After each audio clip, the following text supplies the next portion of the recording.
Crayons, steel colours. आपल्याला लहानपणी प्रत्येकाने क्रेयॉन्स वापरलेले आहेत आणि ते एवढ्या पटीत वापरलेले आहेत की पहिला ज्यावेळी नवीन क्रेयॉन असतो त्यावेळी त्याची मजा वेगळी असते.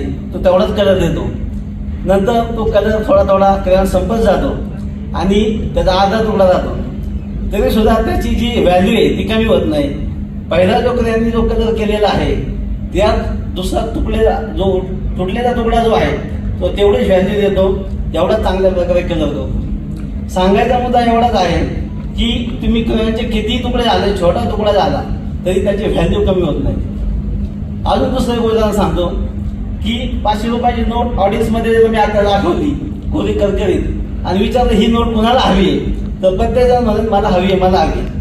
परंतु तीच 500 रुपयाची नोट मी घेतली आणि थोडी चुरगडी रब केली आणि पुन्हा एकदा मी ती नोट जर दाखवली ऑडियन्समध्ये आणि सांगितलं की ही नोट आता कोणाला हवी, तरी सुद्धा ऑडियन्समध्ये म्हणतील ही नोट मलाच हवी, कारण त्याची व्हॅल्यू कमी होत नाही. मित्रांनो, मला हे सांगायचं आहे, किती प्रतिकूल परिस्थिती येऊ द्या, किती अडचणी येऊ द्या, प्रत्येक संकटाचा सामना करण्याची ताकद तुमच्यामध्ये असणं गरजेचं आहे आणि तुमची व्हॅल्यू त्यातनं तुम्हाला जगाला दाखवता आली पाहिजे.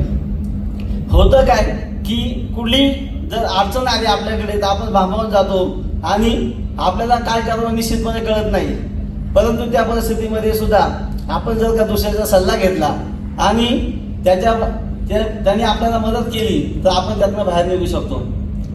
ब्रोकन क्रेयॉन्समध्ये जी एफिशियन्सी आहे, जी व्हॅल्यू आहे, तशीच आपण स्वतःमध्ये स्वनिर्माण केली पाहिजे. कारण आपल्या प्रत्येकाला माहिती आहे की डायमंड हे नेहमी कोळशाच्या खाणीत मिळतात. जर रेडीमेड कुठल्या गोष्टी मिळाल्या तर त्यातनं तुमचं जे व्यक्तिमत्व आहे ते झाळून निघत नाही. परंतु जर का तुम्ही प्रतिकूल परिस्थितीला तोंड देऊन पुढे आलात तर सुद्धा तुम्ही तुमचा व्यक्तिमत्व चांगल्या प्रकारे घडवू शकता.